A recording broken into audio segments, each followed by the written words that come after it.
fait le point sur les blessés, comme d'habitude.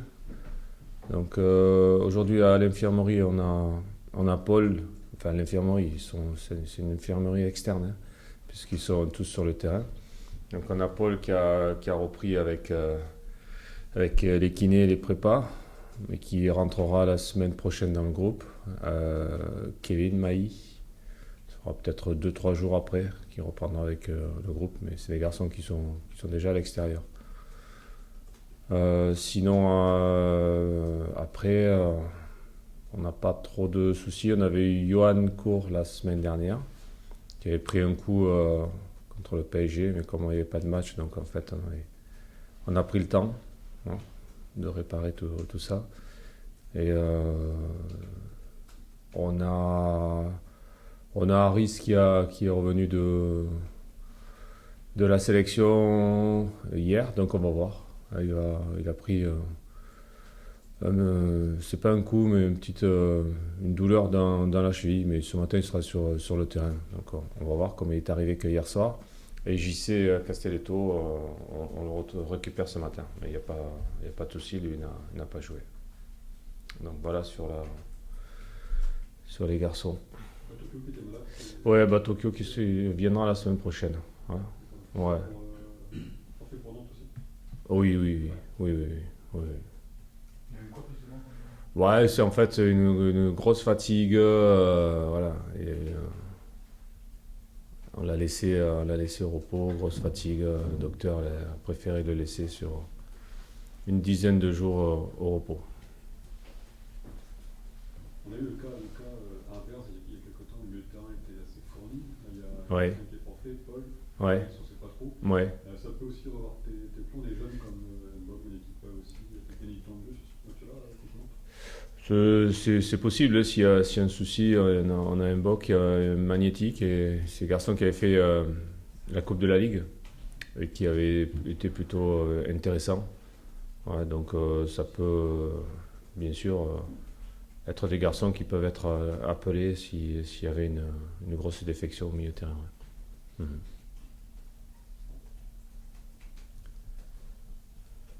Est-ce qu'il y a une nuance entre se montrer en Coupe de la Ligue et puis se montrer également en championnat? Il y a peut-être plus d'intensité dans ces matchs de championnat, et peut-être même s'ils ont fait, même s'ils ont montré de bonnes choses en Coupe de la Ligue, ce qu'on peut attendre d'eux en championnat, c'est encore supérieur. Ouais, écoute, ouais, c'est une bonne question. Je suis pas sûr. Je pense que quand même quand tu es en Coupe de la Ligue, on dit souvent, ouais, qu'on fait jouer des garçons qui jouent un petit peu moins. Effectivement, c'est vrai.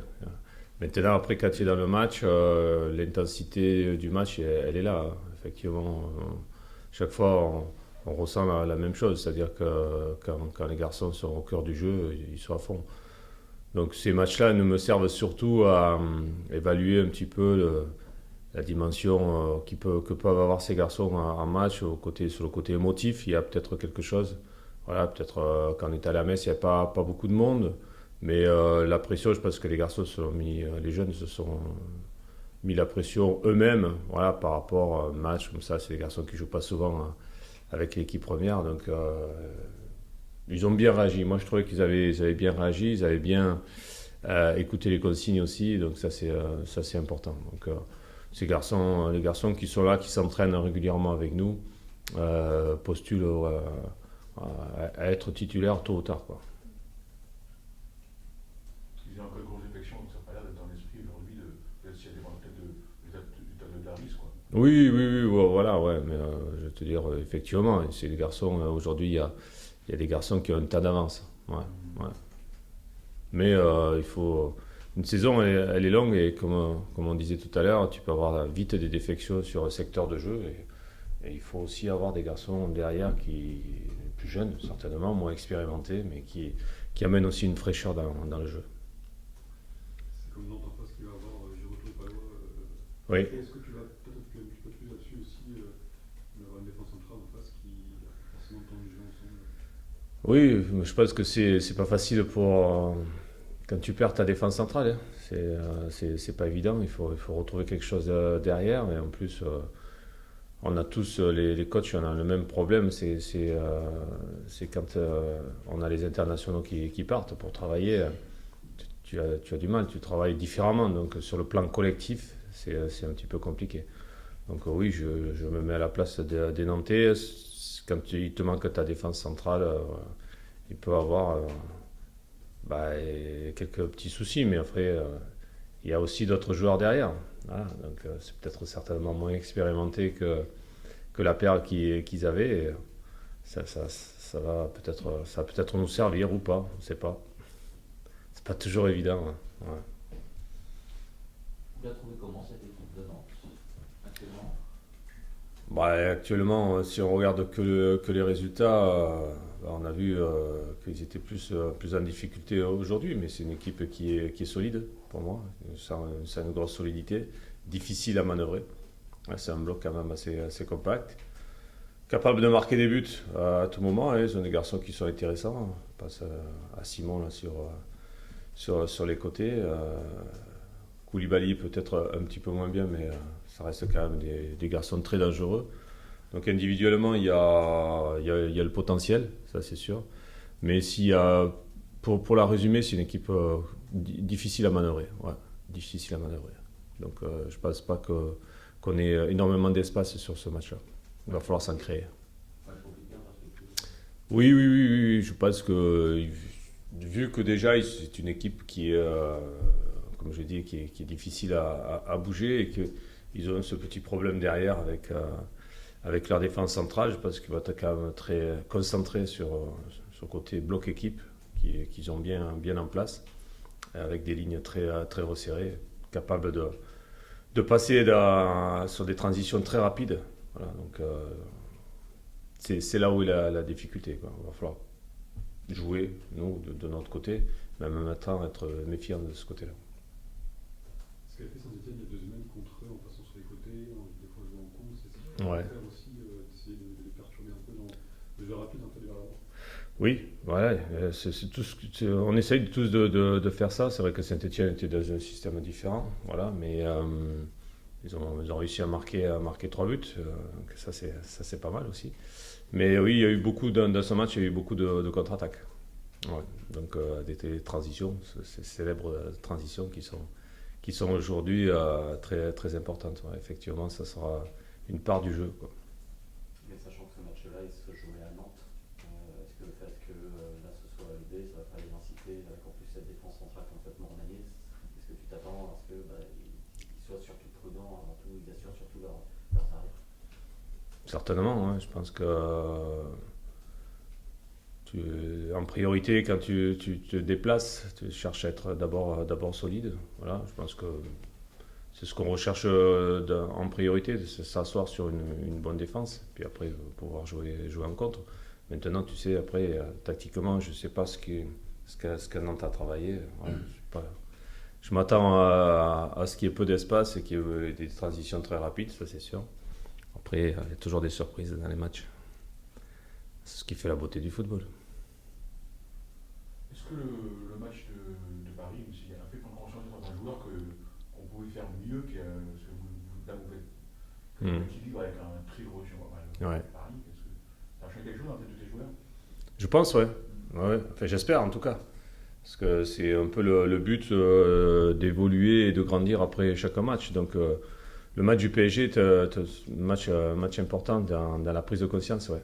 Une prise de conscience de ce qu'on est capable de faire quand on est discipliné.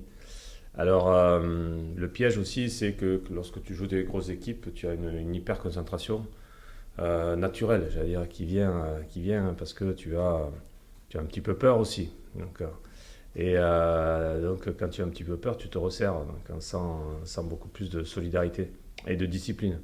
Mais le secret, c'est de garder ça contre toutes les équipes. Là. Bon, à savoir que Nantes reste quand même un très très gros morceau. Et il faudra aussi avoir cette concentration pour pouvoir se servir des matchs comme le PSG. Sinon, si tu penses que parce que tu as fait presque jeu égal avec le PSG, voilà, ça va se passer facilement, là on se trompe. Ouais. Donc il y a un avantage à jouer des grosses équipes, mais après il faut faire des rappels très souvent auprès des joueurs, voilà, pour leur dire que c'est quand même voilà, une priorité, ça reste le collectif, ouais. Mais et la solidarité et les efforts. Les efforts physiques qui sont... bon, on l'a vu, nous, on a les stats, donc c'est vrai que sur les efforts physiques, notamment défensifs, ils sont importants, quoi. Voilà. Et puis sur le match de PSG aussi, on a des leçons à prendre, parce que contre le PSG, on prend des buts en contre, quoi. Voilà, donc là, on a pas mal travaillé là-dessus, en espérant que ça porte ses fruits, quoi. Le but, il est là. Même s'il y a eu la trêve internationale entre Paris et Nantes, est-ce que tu sens que les regrets de la défaite ont été plus longs à évacuer? Par exemple, quand on perd à Amiens, voilà, est-ce qu'on évacue ça plus facilement que la déception de ne pas avoir accroché Paris alors que c'était possible? C'est difficile à répondre parce qu'en fait c'est différent, chacun le vit différemment. Moi de mon côté je sais que c'est toujours une défaite, ça reste amer. Je me console en cherchant des solutions, voilà, c'est comme ça que j'arrive à me consoler, en me disant voilà ça va nous servir si on en tire des bonnes conclusions derrière, voilà, et que ça soit de bonnes leçons. Mais ouais, je pense que le match du PSG, bon voilà, quand il y a passé 2-3 jours, qu'on l'a analysé, on en a parlé. Après, ça reste, ouais, on passe de suite au match d'après, quoi. Mais ça reste toujours amer quand même, hein. Ouais, il y a toujours un petit goût. Même aujourd'hui, là, tu vois, quand on en parle, on se dit qu'on est passé à côté de quelque chose et qu'on avait besoin d'être encore plus vigilant et qu'on serait revenu avec une récompense, parce que sur le match du PSG, on reste quand même pas mal de regrets.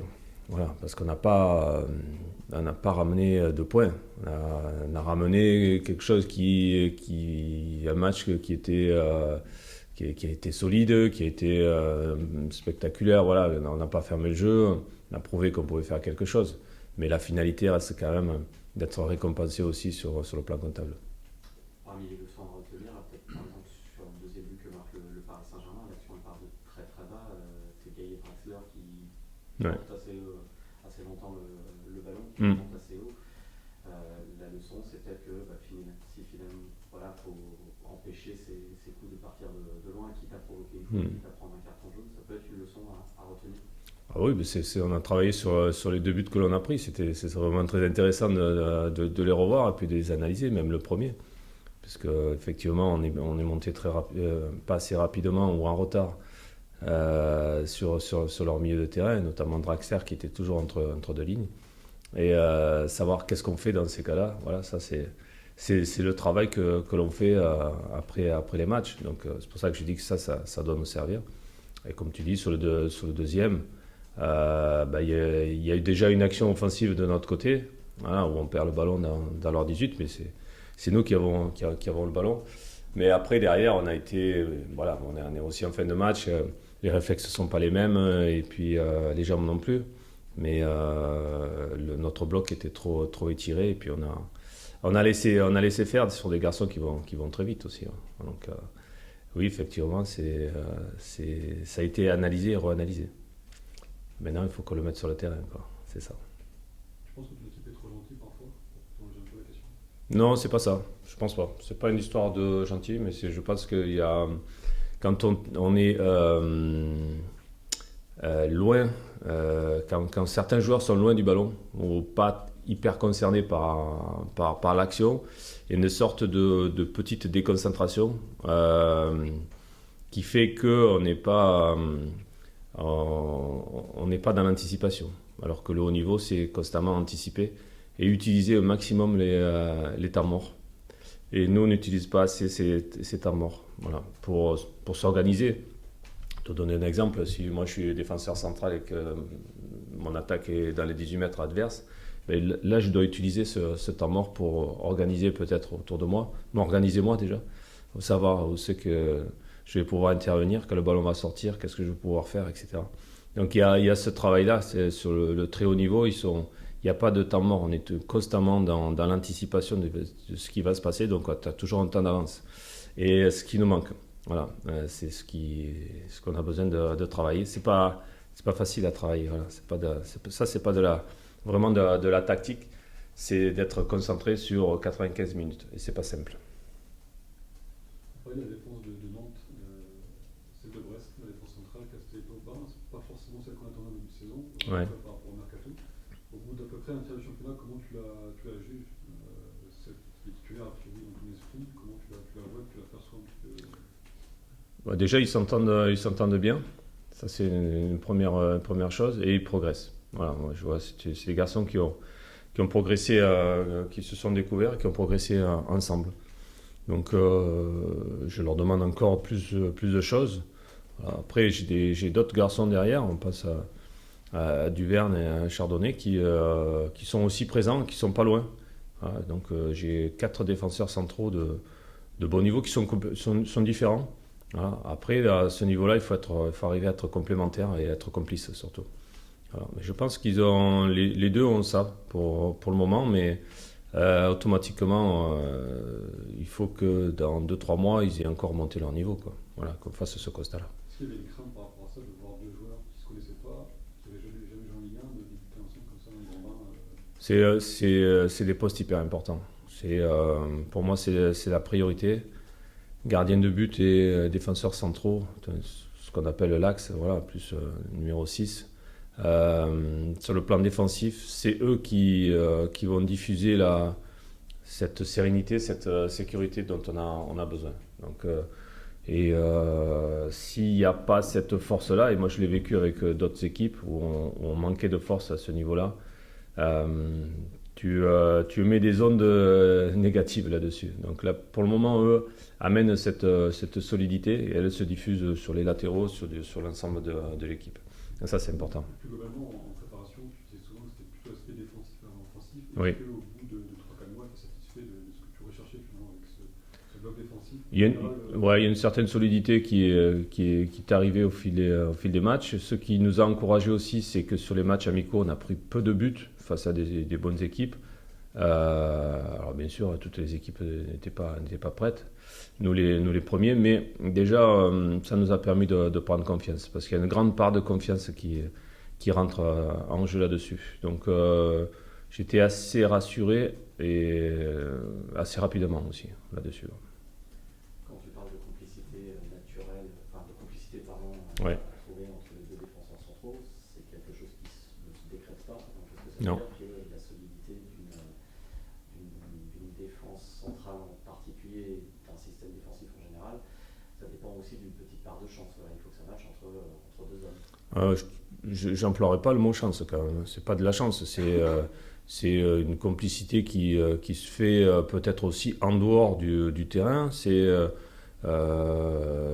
de la communication entre eux, c'est de la discussion, c'est d'apprendre à se connaître.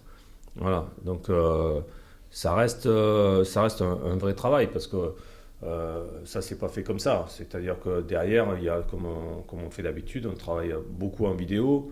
On a revu pas mal de matchs, puisque tous nos matchs déjà amicaux étaient filmés. Donc à partir de là, on y revient régulièrement. On voit la position de l'un par rapport à la position de l'autre. Voilà. Et puis après, ils rentrent en contact aussi, en discussion sur les entraînements, sur les matchs. Non, ça se construit. Et nous, quand je dis nous, c'est au niveau du staff. Nous, on est là pour leur amener des outils et puis de leur donner des conseils. Et c'est eux qui construisent après leur complicité. Mais il faut les accompagner. Il faut qu'il y ait derrière constamment des conseils ou voilà, même des fois des critiques, voilà, par rapport à ça, pour qu'eux ils rectifient. Mais après, cette complicité, voilà, elle se construit petit à petit sur le terrain et en dehors du terrain.